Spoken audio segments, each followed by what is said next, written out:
आइए सीधा आपको तस्वीरें दिखाते हैं क्रोएशिया की, जहां पर प्रधानमंत्री मोदी का संबोधन जारी। भारतीय प्रधानमंत्री की क्रोएशिया की ये पहली यात्रा है और इसका सौभाग्य मुझे मिला है।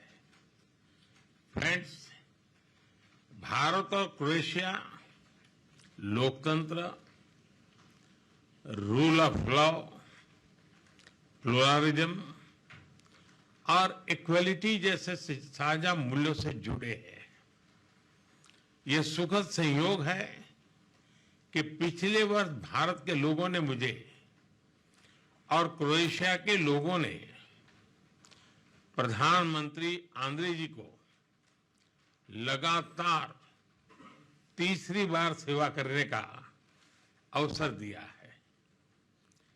इस जनविश्वास के साथ हमने अपने तीसरे कार्यकाल में अपने द्विपक्षीय संबंधों को 3 गुना गति देने का निर्णय लिया है।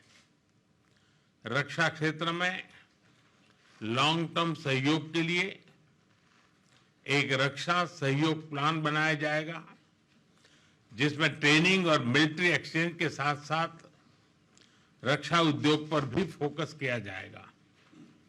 ऐसे बहुत से क्षेत्र हैं जहां हमारी अर्थव्यवस्थाएं एक दूसरे की पूरक हो सकती है।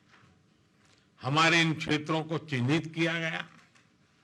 हमने द्विपक्षीय व्यापार को बढ़ाने और विश्वसनीय सप्लाई चेन तैयार करने के लिए कई क्षेत्रों में सहयोग बढ़ाने का निर्णय लिया है।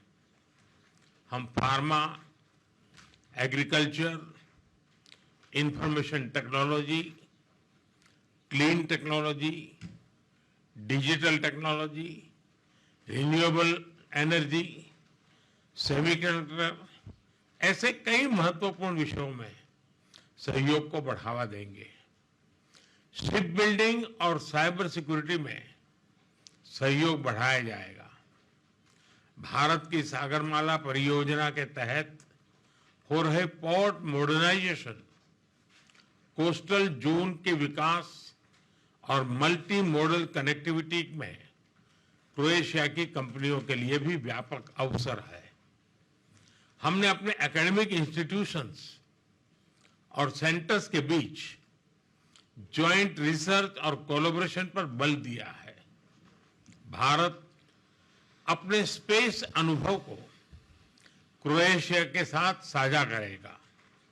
फ्रेंड्स, हमारे सदियों पुराने सांस्कृतिक संबंध आपसी स्नेह और सद्भाव का मूल है। इवान फिलिप वेजनिन ने 18वीं शताब्दी में पहली बार यूरोप में संस्कृत व्याकरण प्रकाशित किया। 50 वर्षों से जागरेब यूनिवर्सिटी में इंडोलॉजी विभाग सक्रिय है। आज हमने अपने सांस्कृतिक और पीपल टू पीपल संबंधों को और बल देने का निश्चय किया है। जागरेब यूनिवर्सिटी में हिंदी चेयर के एमओयू की अवधि 2030 तक बढ़ाई गई है। आने वाले 5 वर्षों के लिए कल्चरल एक्सचेंज प्रोग्राम तैयार किया गया है। लोगों के आवागमन को सरल बनाने के लिए मोबिलिटी एग्रीमेंट को जल्द पूर्ण किया जाएगा। क्रोएशियाई कंपनियां भारत की आईटी मैन पावर का लाभ उठा सकेंगी। हमने दोनों देशों के बीच टूरिज्म को बढ़ाने पर विचार विमर्श किया।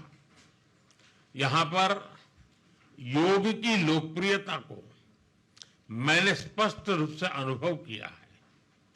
21 जून को अंतर्राष्ट्रीय योग दिवस है और मुझे विश्वास है कि हमेशा की तरह क्रोएशिया के लोग इसे धूमधाम से मनाएंगे।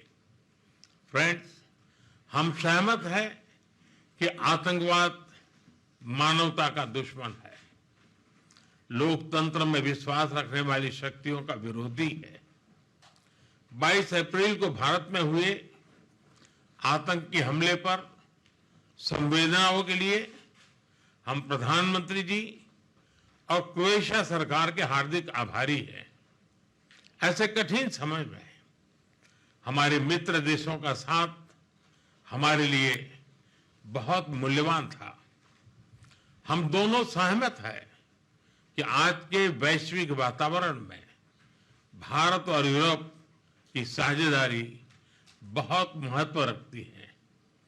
ईयू के साथ हमारी स्ट्रेटेजिक पार्टनरशिप को मजबूत करने में क्रोएशिया का समर्थन और सहयोग बहुत ही महत्वपूर्ण है।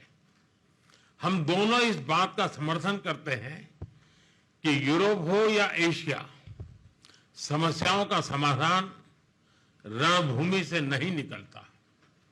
डायलॉग और डिप्लोमेसी से ही वही एकमात्र रास्ता है। किसी भी देश की क्षेत्रीय अखंडता और संप्रभुता का सम्मान आवश्यक है। फ्रेंड्स, आज यहां बांसकी द्वारी में होना मेरे लिए एक विशेष पल है, जहां साक्सिनेस्की ने क्रोएशियन भाषा में अपना ऐतिहासिक भाषण दिया था। मुझे हिंदी में अपनी बात रखने में एक गर्व और सुकून का अनुभव हो रहा है। उन्होंने सही कहा था, भाषा एक पुल है और आज हम उसे मजबूती दे रहे हैं। एक बार फिर क्रोएशिया में हमारी आवाभगत के लिए प्रधानमंत्री जी का हार्दिक धन्यवाद करता हूं और प्रधानमंत्री जी मैं यह भी आशा करता हूं कि आप हमें भारत में जल्द से जल्द स्वागत करने का अवसर प्रदान करेंगे। आप सबका बहुत बहुत धन्यवाद। तो प्रधानमंत्री ने जहां क्रोएशिया में मौजूद रहते हुए पहलगाम हमले का जिक्र किया और इसके साथ ही किस तरीके से प्रधानमंत्री का स्वागत हुआ, पीएम प्लेंकोविच का आभार उन्होंने व्यक्त किया और आतंकवाद का जिक्र करते हुए कहा कि आतंकवाद दुनिया के लिए बड़ा खतरा है, मानवता का दुश्मन है आतंकवाद। क्रोएशिया की जो आईटी कंपनीज है उनसे भारत को कैसे फायदा मिलेगा, कैसे भारत और क्रोएशिया मजबूत संबंधों की तरफ आगे बढ़ेंगे, इस बात का भी जिक्र प्रधानमंत्री ने किया है, क्योंकि क्रोएशिया जो है वो यूरोपियन यूनियन का सदस्य है। ऐसे में यूरोपियन यूनियन के देशों के साथ मजबूत होती साझेदारी की तरफ प्रधानमंत्री क्रोएशिया के इस दौरे से बढ़ते हुए नजर आएंगे। साथ ही योग दिवस क्योंकि आने वाला है, क्रोएशिया के लोग जैसे पहले योग दिवस को धूमधाम से मनाते हैं, प्रधानमंत्री की तरफ से इस बात की उम्मीद की गई कि आगे भी ऐसे ही योग दिवस को क्रोएशिया आने वाले दिन में मनाएगा। और साथ ही प्रधानमंत्री ने अपनी इस यात्रा के दौरान उनके स्वागत के लिए आभार भी व्यक्त किया है।